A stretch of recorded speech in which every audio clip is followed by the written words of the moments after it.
Soy Luciano Valenzuela, licenciado en Ciencias Biológicas, doctor en Biología. Soy investigador del Consejo Nacional de Investigaciones Científicas y Técnicas. Soy investigador de la Universidad Nacional del Centro de la Provincia de Buenos Aires y soy investigador voluntario del Instituto de Conservación de Ballenas.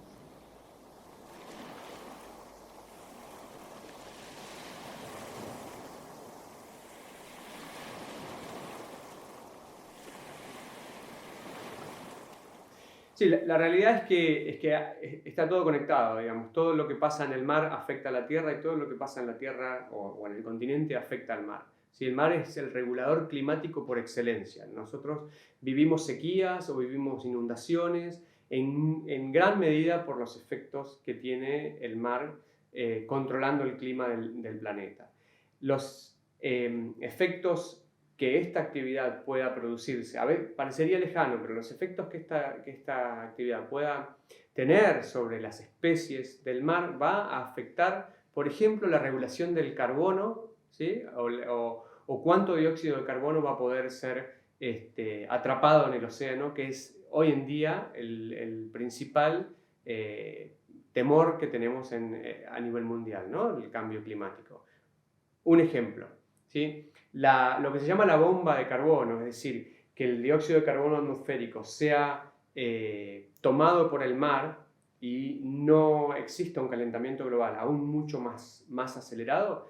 La bomba esa es una bomba biológica, es decir, el dióxido de carbono se disuelve, perdonen que me ponga tan técnico, pero se disuelve en el océano y ese dióxido de carbono es tomado por toda la vida que hay en el mar, ¿sí? Microalgas, invertebrados, vertebrados, y ese carbono es luego, cuando estos animales mueren y a través de lo que continúo diciendo la bomba biológica, es depositado en el fondo del mar, ¿sí? Y queda atrapado ahí. Si esta bomba biológica es interrumpida porque las interacciones biológicas debido a un derrame petrolero se corta esa llegada de dióxido de carbono de la atmósfera al mar y tendríamos una aceleración en lo que es el calentamiento global con las consecuencias negativas que tenemos en nuestro continente. Digamos, ese es un ejemplo de la interacción que tenemos entre mar y digamos, en nuestra vida cotidiana aquí en la costa.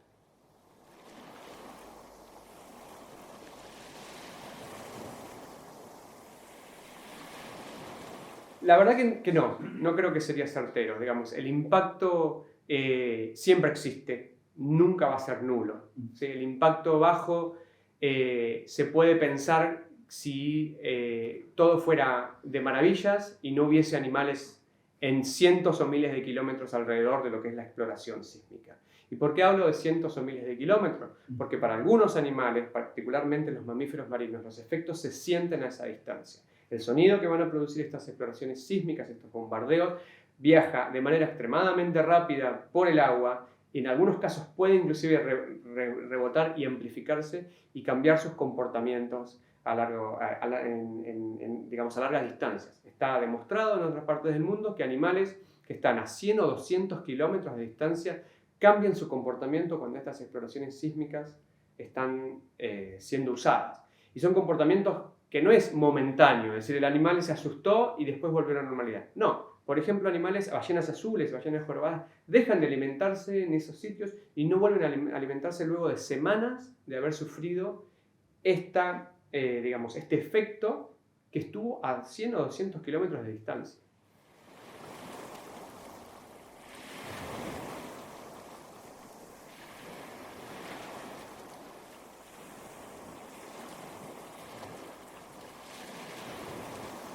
Desde el punto de vista de la biología del área y el conocimiento que existe en el área, y enfocándonos en algunas de las especies que son nombradas en ese estudio, la verdad que el estudio fue muy, muy flojo.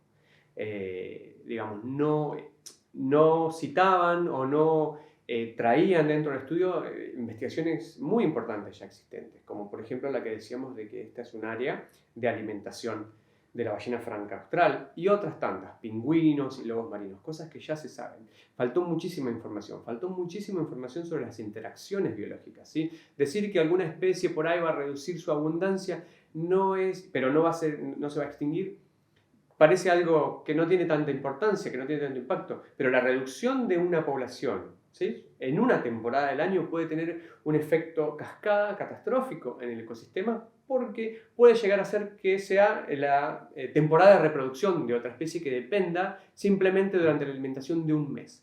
Por ejemplo, la ballena franca austral, ¿sí?, se alimenta de esa zona principalmente a fines de verano o principios de otoño, ¿sí? Si el efecto está concentrado en esa zona, va a ser muy importante para la ballena franca austral. Por más que en noviembre no hubo un impacto, ¿se entiende? Es importante tener en cuenta cuándo se dan los efectos en el año, ¿sí?, y a qué especies y qué interacciones estamos afectando.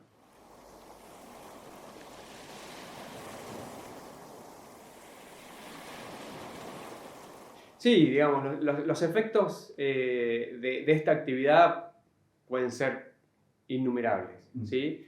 Porque podemos pararnos en un escenario en el que todo ande bien, según las empresas, o en un escenario en el que todo falle. Pensando simplemente en el que todo ande bien, el que todo ande bien es que va a haber impactos, ¿sí? Va a haber impacto en la distribución de las especies, ¿sí? Va a haber impacto en la abundancia de algunas especies. Y algunas de las especies importantes para las economías costeras van a ser impactadas, ¿sí? Si pensamos simplemente en el turismo de ballenas, el turismo de avistaje de delfines, el turismo de avistaje o de ver los nidos en tierra, de pingüinos, ¿sí?, o de lobos marinos, es muy importante en ciertas zonas de Patagonia, ¿sí? Luego, si pensamos en lo que es la pesquería, algunas especies de peces van a ser muy afectadas, sobre todo dependiendo de en qué época del año se produzcan estos efectos y afecten el reclutamiento, o sea, los huevos o las larvas de estos peces.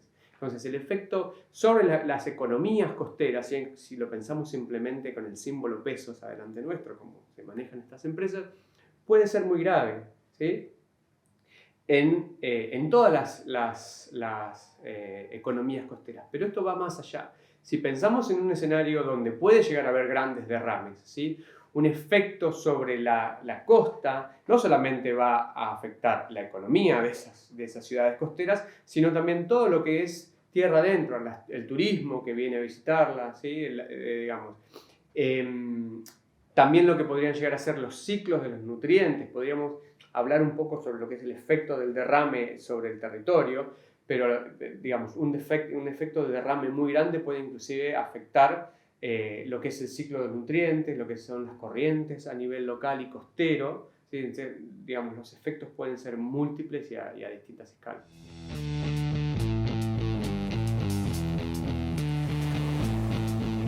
El mar, sin petroleras, el mar, sin petroleras, el mar, sin petroleras, el mar, el mar. Fuera FMI, basta de